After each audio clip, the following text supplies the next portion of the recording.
양옆 앞뒤로 반갑습니다. 인사 좀 나눌까요? 네.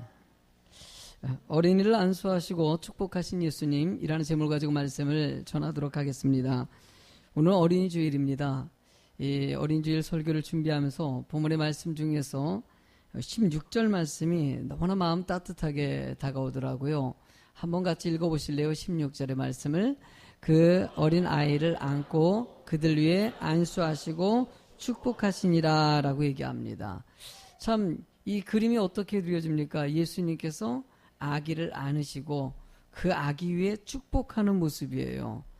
왠지 모르게 마음에 평안함이 느껴지고 또 은혜가 느껴진다는 생각이 들어요.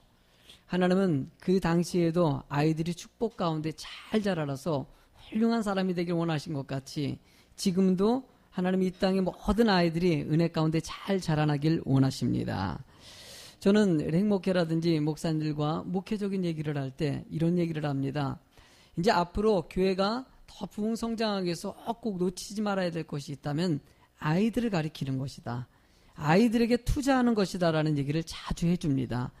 근데 사실 지금 시기만이 아이들을 투자해야 된다는 것이 아니라 실제적으로 봤을 때는 뭐 옛날이나 지금이나 앞으로도 늘 아이들에게 투자하는 것은 너무나도 중요한 일입니다.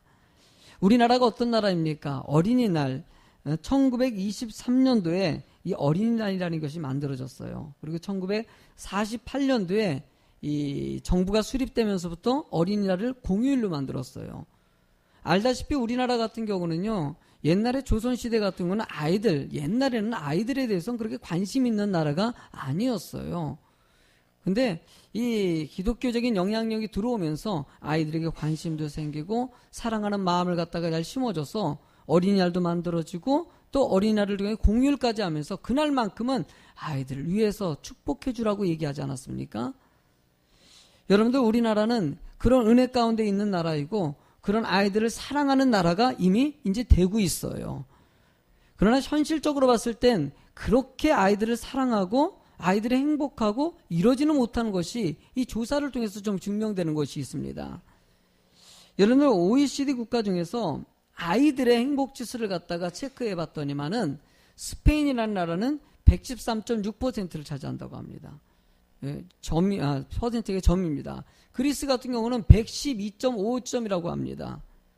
근데 우리나라는요, 65.98. 시키면 OECD 국가 중에서 아이들의 행복 지수가 꼴찌라고 얘기합니다. 대부분의 이 유럽에 있는 국가들은 아이들의 행복 지수가 상당히 높은데 아시아권에 있는 나라 같은 경우는 아이들의 행복 지수가 상당히 낮다고 나와 있는 것이에요. 우리나라는 그 중에서도 꼴찌인 것이고요. 여러분, 그리고 또 아이들이 행복하기 위해서 아이들은 무엇이 필요하냐? 뭐 가족, 돈, 친구, 건강, 성적, 자유 뭐 이런 걸 가지고 조사를 했더니만은 초등학생들은요, 가족이 이 가장 높은 55점을 갖다 맞았고 그리고 이 돈은 5점이라고 체크를 했어요. 그런데 여러분들 거기 보면은 우리나라가 저희 고등학생으로 올라갈 때 이 데이터들의 자막 좀 보여주실래요? 보면은요, 고등학생들은요 20점이고 가족은 20점이고 돈은 23점이라고 적혀 있어요. 이게 뭘 얘기하는 겁니까? 초등학교 시절에는 가정이 소중하다고 아이들이 얘기했는데 아이들이 고등학교로 올라가면서 이제는 가정이 중요한 것이 아니라 돈이 중요하다는 것이에요. 돈이 최고고 돈을 버는 것이 진정한 행복이라고 아이들이 얘기하고 있다는 것입니다. 여러분, 이런 것들이 왜 이렇게 됐을까요, 여러분들? 이게 올바른 것일까요? 올바른 것이 아닙니다. 이런 것들의 영향력이 아이들이 이런 얘기를 할 정도가 됐다면 어른들이 이것에 대해 책임을 느낄 수 있어야 된다는 것이에요. 어른들이 늘 돈하고 물질이 중요한 것을 늘 강조하다 보니까 아이들도 돈이 최고인가 보다, 외모가 중요한가 보다, 명예가 중요한가 보다, 이런 쪽으로 점점 흘러가고 있는 이 한국교회의 현실이라, 한국의 아이들의 현실이라는 것입니다. 여러분들, 이 말씀을 제가 하는 것은요, 본문의 말씀의 배경도 똑같이 이어집니다. 왜냐하면은 이 본문의 배경이 어떻게 되냐면요, 예수님께서 십자가를 못 박히기 직전입니다. 예루살렘에 올라가고 있는 상황 가운데 일어난 일이에요. 이때 이 이야기를 하기 전에 제자들이 와가지고, 야고보와 요한이 와가지고요, 예수님 앞에서 싸움이 벌어졌어요. 예수님이 이제 나중에 위에 섰을 때 나의 왼편과 오른편에 서게 해달라고 싸움이 벌어진 거예요. 그때 부모님까지 나서가지고 야고보와 요한의 엄마가 와가지고 우리 아들 예수님이 높은 자리에 있으면은요, 우리 아들 왼편에 있어야 됩니다. 오른편에 있어야 됩니다. 장단 주셔야 됩니다. 뭐 이러면서 청탁하면서 뇌물하면서 그렇게 자식을 갖다가 챙기는, 예수님은 지금 십자가에 못 박혀서 죽기 직전인데 오히려 자녀들이랑 그리고 제자들이라든지 제 부모님도 의미 없는 명예 놓고 싸우고 있는 현실이라는 거예요. 여러분, 이런 현실 가운데 어떤 어머니들이 아기를 안고 예수님에게 다가온 거예요. 우리 아기 축복 좀 해달라고. 그랬더니 제자들은 뭐라고 얘기하냐? 꾸짖었다고 얘기했어요. 아니 어떻게 아기를 갖다 예수님에게 데려오냐? 예수님은 그것을 용납하라고 얘기합니다. 오히려 제자들을 꾸짖지 않습니까? 여러분들, 이 이야기 속에서 느껴지는 게 무엇입니까? 하나님은 이 세대의 아이들이 좀 축복받기를 원하고 아이들이 온전하게 자라기를 원하신다는 거예요. 저는 우리 한국의 미래를 봤을 때 아이들에게 지금 절대적으로 많이 투자하고 관심을 갖지 않으면은 우리 한국의 20, 30년 후의 미래는 쉽게 해서 그렇게 희망적이지 않다라고 얘기합니다. 그만큼 아이들의 이런 인격적인 수준과 영적인 수준이 지금 너무나 지금 바닥을 치고 있기 때문이에요. 아이들의 언어라든지 아이들의 지금 범죄율이라든지 아이들의 생각하는 것이라든지 이것이 점점 애들이 인격적으로도 추락하고 있다는 것이에요. 이런 현실 가운데 우리가 무엇을 해야 되겠습니까? 아이들에게 관심을 가져야 됩니다. 아멘. 아이들에게 관심을 가지고 아이들이 인격적으로 온전히 자랄 수 있도록 노력하고 애를 써야 된다는 것입니다. 오늘 본문의 말씀을 통해 가지고 세 가지 관점을 통해서 아이들을 어떻게 인도해야 될지 잘 듣고 깨닫는 여러분이 되실 줄로 믿습니다. 우리가 첫 번째로 알아야 될 것은요, 자녀를 축복하며 양육해야 된다는 것이에요. 저는요, 제가 어렸을 때요, 우리 할머니가 이 본문 말씀을 보면서 늘 잊혀지지 않는 것은요, 우리 할머니의 모습이에요. 우리 할머니가 늘 제가 어렸을 때 좀 말썽을 많이 피우고 속색일 때마다 우리 할머니가 늘 해줬던 말이 있어요. 뭐 거짓말을 했다든지 몰래 막 그냥 뭐 훔쳐 먹었다든지 우리 할머니가 보관해놨던 거라든지 이런 걸 갖다 몰래 이렇게 빼먹기도 하고 그랬거든요. 그럴 때마다 우리 할머니가 못된 짓 할 때마다 야단을 치지 않습니까? 야단을 칠 때 에이! 이런 복 받을 력 같으니라고. 그러니까 욕을 하려고 하다가도 어떤 복을이야? 복 받을 거라고 욕을 하셨어요. 그러니까 그게 욕입니까? 아니면 칭찬입니까? 이게 그 당시에 그때 욕도 아니고 칭찬도 아니고 어쨌든 잘못한 상황 아닙니까? 잘못했는데도 에이 복 받을 녀석 같으니라고. 에이 복 받을 녀석 같으니라고. 여러분들 이렇게 얘기해줬던 내가 알고 보니까 이렇게 은혜 가운데 복을 많이 받았어요.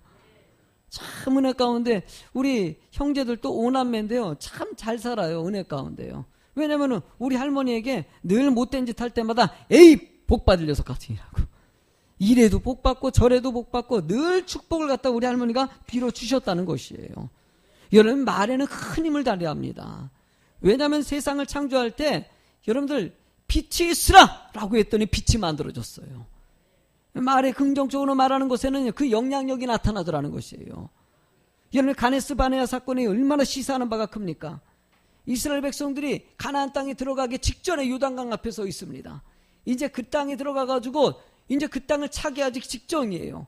10명의 절단꾼은, 그리고 2명의 절단꾼 총 합해서 12명의 정탐꾼을 갖다가 가나안 땅에 보냈더니만은 10명의 정탐꾼이 와가지고 부정적인 얘기를 합니다. 그 땅은 우리가 차지할 땅이 아니라고. 절대 못 한다고. 그 나라 사람들, 그 백성들은 우리 그 나라 사람들 앞에서는 우리는 메뚜기 같은 존재라고 얘기하지 않습니까? 너무나 나약한 모습을 볼 때 두 사람은 뭐라고 얘기합니까? 여호수아와 갈렙은요, 그들은 우리의 밥이다라고 얘기하지 않습니까? 이런 긍정적인 얘기를 들어야 될 텐데 10명의 얘기를 듣고 온 이스라엘 사람들이 통곡하면서 밤새도록 울지 않습니까? 하나님을 원망하면서. 여러분, 이런 부정적인 말에 귀를 쏠리는 순간부터 여러분, 이스라엘 백성들은 불과 2년이면 들어갈 땅을 갖다가 40년이라는 기간이 걸리게 되지 않습니까? 여러분, 하나님은 여러분들의 입술이 긍정적인 입술이 되기를 원합니다. 축복을 빌어주고 잘될 것을 얘기하고 번대한 꿈을 이룰 수 있도록 늘 축복을 빌어주라고 얘기하고 있는 것이에요. 13절과 14절의 말씀을 읽어볼까요? 사람들이 예수께서 만져주심을 바라고 어린아이를 데리고 오매 제자들이 꾸짖거늘 예수께서 보시고 노하시어 이르시되 어린아이들을 내게 오는 것을 용납하고 금하지 말라. 하나님의 나라가 이런 자의 것이니라. 여러분들, 예수님에게 아이를 데려오는 그 엄마의 마음이 어떻겠습니까? 우리 자식 복받기를 원해서 데리고 온 거죠. 예수님에게 축복받으면 잘 될 것이다, 이런 생각 가지고 아이들을 데려오지 않았겠습니까? 여러분, 이런 것에 대해서 제자들이 막는데도 불구하고 예수님께서 그걸 용납하시고 축복받을 수 있도록 길이 열려진 거, 아마 애를 갖다 축복받기 위해서 데려온 그 어미의 마음, 엄마의 마음이 연결된 것이죠. 나는 여러분들 자녀에게 축복의 자리로 이끌어가는 그런 엄마들이 됐으면 좋겠어요. 예배 드릴 때 말씀을 들으면 축복 받을까요, 안 받을까요? 여러분들, 이 세대의 아이들이 좋은 얘기 들을 데가 없어요. 학교 가봤자 공부 얘기만 듣고, 이제 선생님들도요, 옛날의 스승이 아니에요. 옛날의 스승이 아니에요. 점점 학교 선생님들도 애들을 때리지도 못해요. 인격적으로 가르쳐야 되는데 지금은 점점 이제 그냥 직업으로 지금 잠깐 그냥 직장으로 좀 바꿔주는 거예요. 그만큼 학교도 포기됐고요. 가정에서도 부모님이 어떻게 할 줄 모르지 않습니까? 여러분들 나라에서도 어떻게 할 줄 모르는 상황이에요. 하나님께서는 그나마 여러분들이 하나님 믿음 안에 있다는 것을 은혜라고 생각하고 말씀 안에서 아이들이 잘 지킬 수 있도록 교회 중심적이고 예배 중심적이고 하나님 중심적으로 이 말씀 듣는 아이들을 여러분들이 이끌고 이쪽으로 오게 만드는 자가 되기를 원하신다는 거예요. 여러분들 민수기서 6장 27절의 말씀을 읽어볼까요? 그들은 이같이 내 이름으로 이스라엘 자손에게 축복할지니 내가 그들에게 복을 주시리라. 여러분들 자녀에게 축복하는 순간부터 하나님께서 복을 주신다는 것이에요. 여러분들이 늘 축복을 빌어주세요. 늘 축복을 빌어주셔요. 그냥 두는 것이 아니라 그래도 잘 될 것이다. 여러분들, 지금까지 여러분들에게 흘렀던 여러분의 잘못된 모든 쓴뿌리도 있습니다. 여러분의 부족한 모습이 있지 않습니까?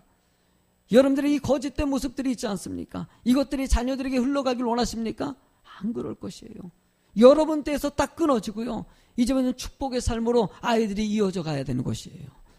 여러분들의 가문이 그런 축복의 가문이 될 수 있도록 끊임없이 아이들에게 은혜를 베풀고 축복을 빌어주는 은혜의 말씀이 되는 것은, 은혜의 입술이 되는 것은 너무나도 중요한 것이라는 거예요.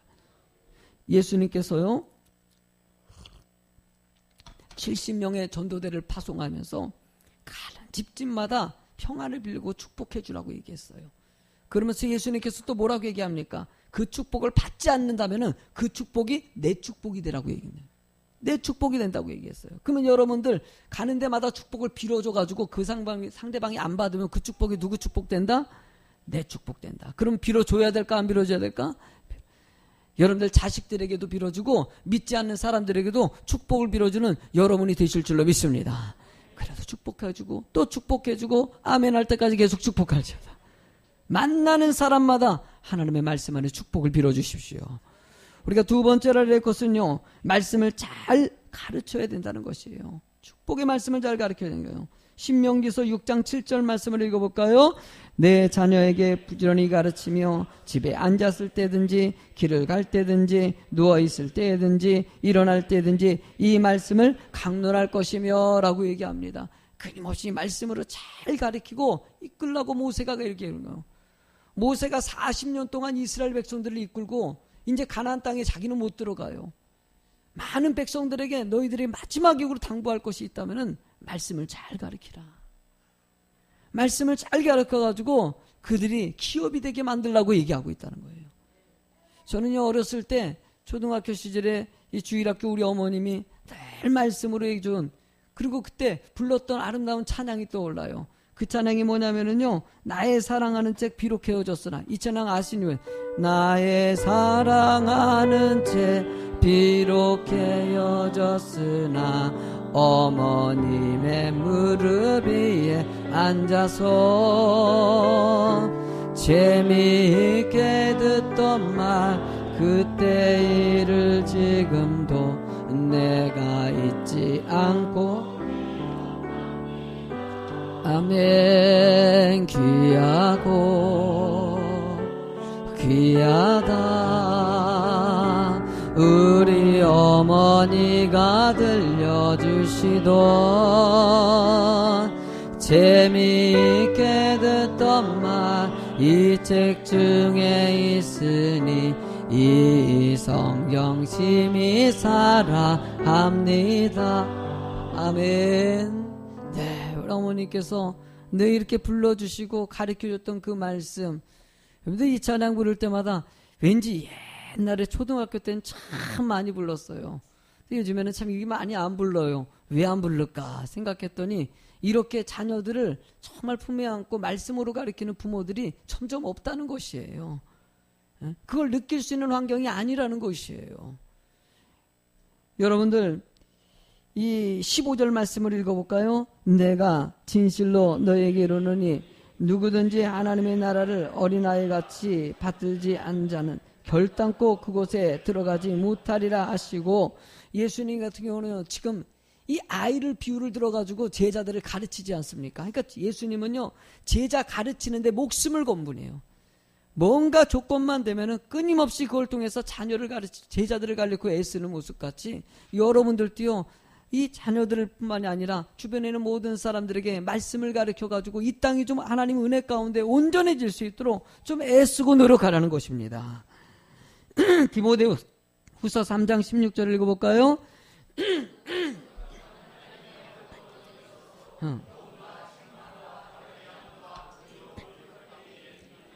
하나님의 말씀 안에서 의로 교육하고 바르게 하고, 여러분을 교육해서 진정한 온전한 삶을 만드는 것은 말씀이라는 것이에요. 여러분 이건 믿지 않는 사람들도요, 성경대로만 살아가면은 참 좋겠다고 얼마나 많이 합니까? 여러분 세상 사람들이요, 왜 교회를 갖다 욕할까요? 욕하는 사람들의 특징은요, 예수 믿으면서 말씀대로 살아가지 않기 때문에 욕먹는 것이에요. 아멘. 그렇지 않습니까? 말씀대로 살아간다면은 누가 욕을 먹겠습니까?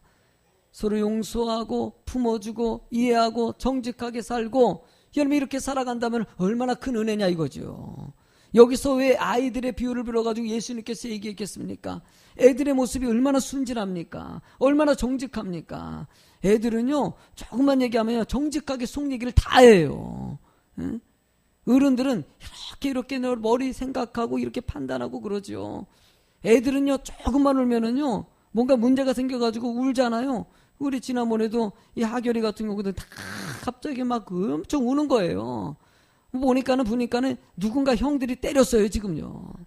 그래서 좀 원통해가지고 막 울며 불며 해가지고 내 방에 데리고 가가지고 비타민C 하나 주면서 뚝 하면 뚝 그쳐요.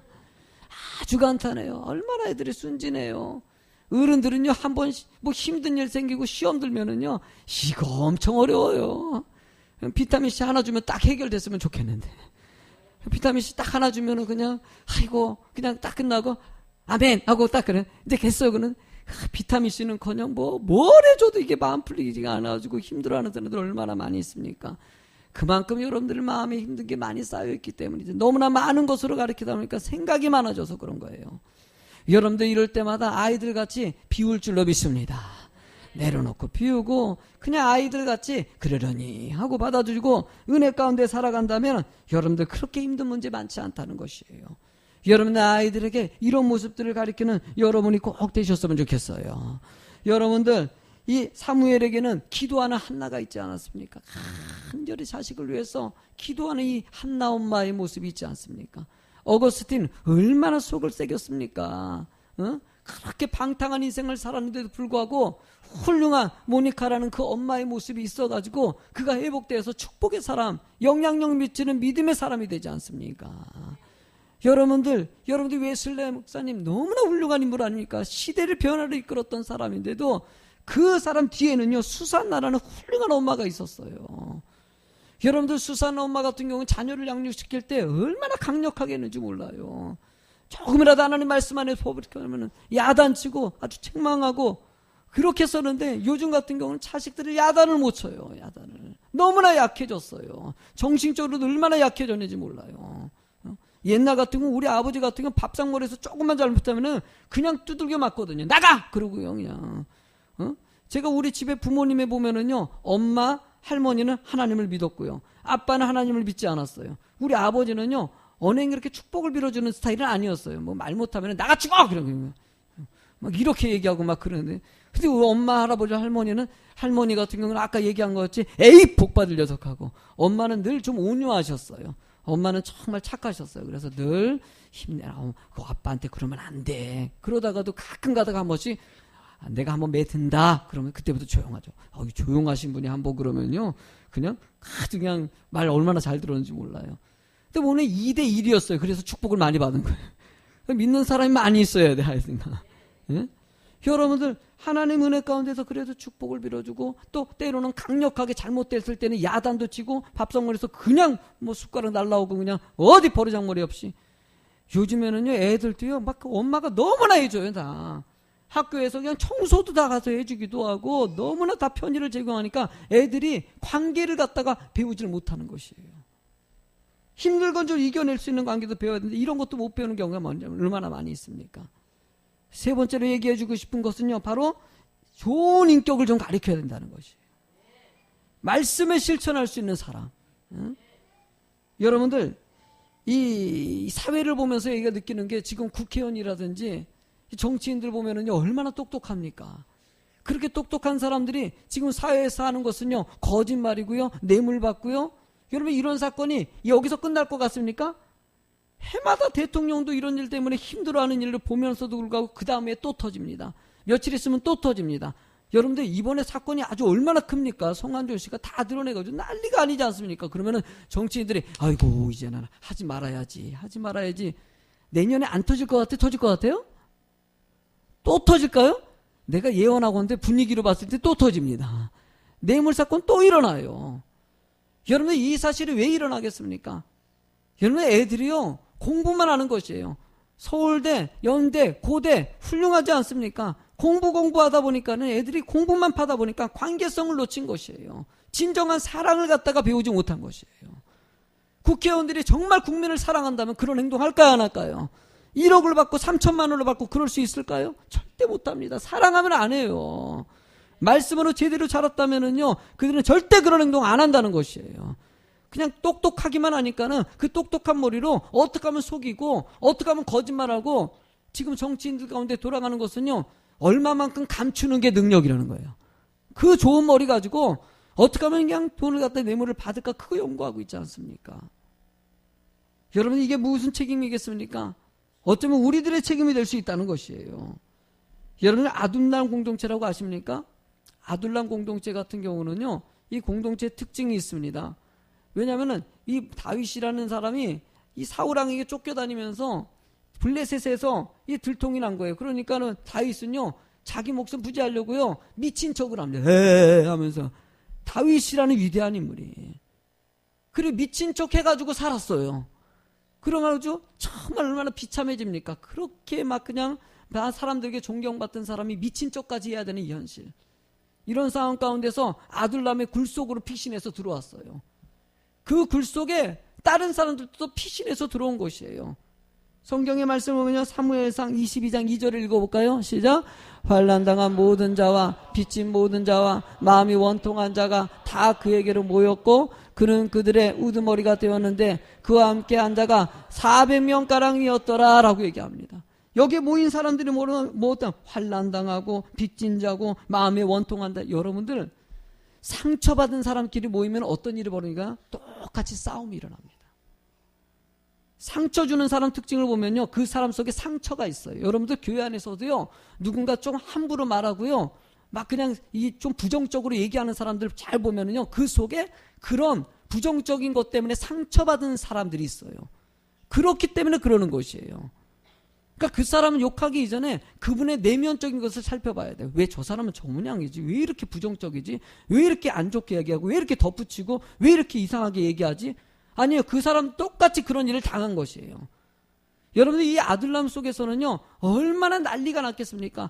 원통하고 속상한 사람끼리 모였으니까 서로 위로가 되면 좋은데 오히려 싸움이고 난리가 나는 상황 가운데서 다윗이 주관 것은요, 말씀이에요. 하나님의 말씀으로 그들이 서로 이야기 가르치고 수용력을 가리키는 거. 그럴 수 있고, 이런 사람도 있고, 저런 사람도 있고, 그래도 하나님의 말씀이 중요한 것을 가리키니까 그 공동체가 축복의 공동체가 돼가지고 거기서 지도자들이 나오지 않습니까? 그 상처받은 사람들이 지도자가 된다는 거 얼마나 하나님의 은혜입니까? 하나님은요, 여러분들이 때로는 부딪힘도 필요합니다. 힘든 일을 줬을 때는 이겨내라고 얘기하는 것이에요. 너무나 연약하게 키우는 것이 아니라 강하게 키울 필요가 있다는 것이에요. 저도 요즘에 회개를 참 많이 합니다. 박창호 목사라는 사람은 정말 믿음 생활 제대로 하고 있느냐, 성도로서 성도를 잘 이끌어가고 있냐, 우리 성도님들이 믿음이 어떠냐를 평가했을 때 점수를 낸다면은요, 그렇게 높지 않을 거라는 생각이 들어요. 오늘도 공휴일 아닙니까? 자기중심이에요. 예배 생각 안 합니다. 그런데도 목사가 그걸 갖다가 최대한대로 온유하게 받아들이고, 잘못됐을 때는 예배를 그렇게 드리는 게 아니라고 야단도 칠수해야 되고, 교회가 예배가 온전하게 지켜줘야 되는데, 이런데도 불구하고 어저께도 몇 명 연락 가가지고 목사님 애들하고 연휴를 해서 어디 가야 되고 저기 가야 되고, 지금 교회마다 아마 이 연휴가 껴있어가지고 교회마다 지금 텅텅 비었을 겁니다. 옛날 같으면 일어나지도 않은 일들이 이제 쉽게 일어나고 있어요. 목사도 그걸 용납하고 있고요. 성도들이 주일날 예배 빠지는 것은 이제 쉬워졌어요, 이제는요. 이런 상황에서도 성도님들에게 야단을 제대로 못 치는 이 목사의 모습. 집사님 이거 잘못된 거 아니냐고. 이게 하나님의 교회가 이러면 되지 않느냐고. 여러분들 자식이 잘못됐을 땐 야단을 쳐야 될까 안 해야 될까요? 난 여러분들이 야단치는 부모가 됐으면 좋겠습니다. 좀 잘못됐으면 회초리 좀 드시고요, 때리기도 하시고요. 그게 뭐 하는 것이냐고. 집사님 아니냐고, 권사님 아니냐고. 제가 소년보 목사님이라고 세계로교회, 참 그 목사님 말씀이 떠올라요. 목사님이 새로 부임했더니만 교회가 엉망인 거예요. 이거 집사님들이 없고 여전도에 모여가지고요, 뭐 물건 파는 걸로 그렇고 예배 생활도 그렇고 남전도에는 모여가지고 하는 소리가 개 키워가지고 보신탕 끓여 먹을 생각만 하고 있고, 전혀 영적인 모습이 안 나타나니까 어느 날은요, 교회 직분자인데도 불구하고 예배를 참석 안 했어요. 왜 그를 물어보니까 하는 소리가 고추밭에 물 주는 것 때문에. 그러니까 목사님이 너무나 속상했는지 가가지고요, 고추를 다 뽑아버렸어요. 고추를 다 뽑아버리면 이거 시험 들어야 안 들어요? 고추 다 뽑아버리고 권사님이 난리가 난 거예요. 목사님 이게 뭐 하는 거냐고 막 야단치니까, 목사님이 거기서 죄송해요, 제가 잘못해, 이게 아니라 권사님이 뭐냐고. 지금 권사님이 돼가지고 예배 생활도 제대로 못하고 하나님의 교회가 이렇게 사람들에게 이렇게 비웃음을 당하고 있는데도 불구하고 직분자들이 이러면 어떡하냐고. 이 얘기에 대해서 권사님이 무릎 꿇고 얘기하고, 그 권사님이 돌이키니까 다른 집사님도 돌이키고 이 집사님도 돌이키고, 주의 교회 안에서 내가 신앙생활 이게 뭡니까? 이게 뭡니까? 이게 뭡니까? 때로는요, 그런 거 보면서요, 이 박창호 목사는 정말 야단칠 수 있는 목사인가. 여러분 앞에 죄송합니다. 야단치지 못했어요. 앞으로는요, 얘기를 해줘야 되겠다는 생각이 들어요. 어저께도요, 단호하게 야단쳤어요. 주일 지키시라고요. 하나님 앞에 예배를 거룩하게 여기시라고요. 여러분 하나님의 백성 아닙니까? 예배드린 자 아닙니까? 구원받은 백성 아닙니까? 여러분들 이 일에 대해서 성도가 줄어들 수도 있어요. 왜? 불편하거든요. 나 편안하게 예배 들어가지고 놀러 갈 때 놀러 가고 막 하고 싶은데 뭐 떠날 거 무서워가지고 여러분들 이 얘기 자꾸 안 해서 보면요, 성도들은 이러려니 그러려니 하고서 이런 신앙생활 하게 된다는 거예요. 저는 요즘에 생각하는 게 참 많아요. 숫자 늘어났다고 자랑할 것이 아니라 정말 하나님 앞에 믿음 있는 백성이 몇 명이나 있느냐. 나부터 회개하고요, 여러분들 같이 회개해서요, 진정한 하나님이 기뻐하는 교회 만들어 갔으면 좋겠어요. 교회가 이게 아니지 않습니까? 세상에 아이들이 이렇게 아이들 범죄율이 높아지는데도 불구하고 부모들이 뭘 해야 될지를 몰라요. 방관하고 있는 현실이 있지 않습니까? 여러분들 시편 133편 1절 말씀을 읽어볼까요? 시작. 보라, 형제가 연합하여 동거함이 어찌 그리 선하고. 사도행전 2장 46절을 읽어볼까요? 날마다 마음을 같이하여 성전에 모이기를 힘쓰고 집에서 떡을 떼며 기쁨과 순전한 마음으로 음식을 먹고. 하나님께서는 여러분들이 거룩하게 살길 원하십니다. 예배 중심적으로 살아가는 자가 되길 원하십니다. 올바른 믿음 생활에서 자식들에게도 그런 것을 보여줄 수 있는 부모가 돼야 된다는 것이에요. 요즘 자식들에게 여러분들이 믿음 생활을 온전히 보여주고 있습니까? 좋은 부모의 모습을 간직하고 있습니까? 아이들에게 기도를 시킵니까? 말씀 읽으라고 시킵니까? 여러분들이 먼저 본이 되지도 못하는 상황에서 말도 못하는 부모들이 얼마나 많이 있습니까? 여러분들 우리 회개합시다. 여러분들이 자녀들이 보고 있어요. 교회에서는 은혜롭게 예배드리는데 집에 가보면 자식들이 부모 보물 때마다 그런데 이거 엄마는 왜 이래라는 생각, 속으로 무슨 생각하겠습니까? 우리 엄마는 이중인격적이다, 이런 생각을 얼마나 많이 갖겠습니까? 제가 설교자기 때문에 얼마나 신경이 쓰는지 몰라요. 자식들이 여기서 설교를 듣고 있어요. 그런데도요, 저도요, 막 부족한 게 얼마나 많은지 애를 쓰는 거예요. 더 애 써야 되겠다는 생각이 늘 드는 거예요. 여러분들 좀 저 애를 써봅시다. 노력해서 진정한 부모의 모습, 진정한 사랑, 여러분 사랑이 있어요. 정말 자식 사랑하지 않습니까? 어떤 녀석이 와가지고 이런 얘기 했다고 합니다. 와가지고 엄마 구두 5번, 그 메모에다가 엄마 그 식탁 위에다가 청구서 하나를 써놓고 갔다고 합니다. 구두 5번 한 거 5,000원, 심부름 3번 한 거 3,000원, 쓰레기 2번 버린 거 2,000원, 합계 10,000원. 그 청구서를 놓고 간 거예요. 엄마 돈 달라는 것이죠. 그랬더니 이 엄마가 웃으면서 답장과 함께 10,000원짜리를 거기다 놔뒀다고 합니다. 뭐라고 하면, 너를 10개월 동안 뱃속에 넣고 다닌 거, 너를 그동안 먹이고 입히고 키우는 데 들어간 돈, 내가 아플 때 밤새 울며 기도하고 간호한 것, 그리고 너를 위해 생명도 줄 수 있는 이 엄마의 마음, 그 모두가 공짜, 이렇게 써놨다고 합니다. 여러분의 아들이 이 글을 읽고 나서 엄마 잘못했어요, 엄마가 이미 다 지불해 주셨군요, 그리고 10,000원을 가져가지 않았다고 합니다. 여러분들 자식 사랑하는 마음 다 있지요. 얼마나 사랑스럽겠습니까? 그러나 자식에게 잘해준다고 해서 사랑하면 합니다. 잘못된 거 잘못됐다고 얘기하고, 진정한 사랑은 온전히 잘할 수 있도록 여러분들이 잘 가르치는 일입니다. 여러분들, 제가 어느 인터넷 어린이 주간이어서 그런지 이 글이 너무나 좋아가지고요, 좀 메모해 왔습니다. 제가 좀 읽어드릴게요. 예배 끝내겠습니다. 말씀 끝내겠습니다. 꾸지람 속에 자란 아이는 비난하는 것을 배운다. 미움을 받으며 자란 아이는 미움을 배우며 자란다. 매를 맞으며 자란 아이는 폭력을 휘두르는 사람이 된다. 놀림을 당하며 자란 아이는 수줍음을 타게 된다. 사랑을 받으며 자란 아이는 사랑할 줄 아는 사람이 된다. 용서받은 경험이 있는 아이는 남을 용서할 줄 아는 사람이 된다. 관용 속에 자란 아이는 참을성이 있는 사람이 된다. 격려를 받으며 자란 아이는 자신감을 갖고 자란다. 칭찬을 받으며 자란 아이는 감사할 줄 안다. 공정한 대접을 받으며 자란 아이는 올바름을 배우게 된다. 안정 속에 자란 아이는 믿음을 갖게 된다. 기도로 자란 아이는 희망을 꿈꾸는 사람이 된다. 어떤 믿음 있는 권사님이 쓴 글이라고 얘기합니다. 하나님께서 여러분들의 인생에 자식에게 본이 되고요, 자식을 잘 키우는 부모가 되길 간절히 소망합니다.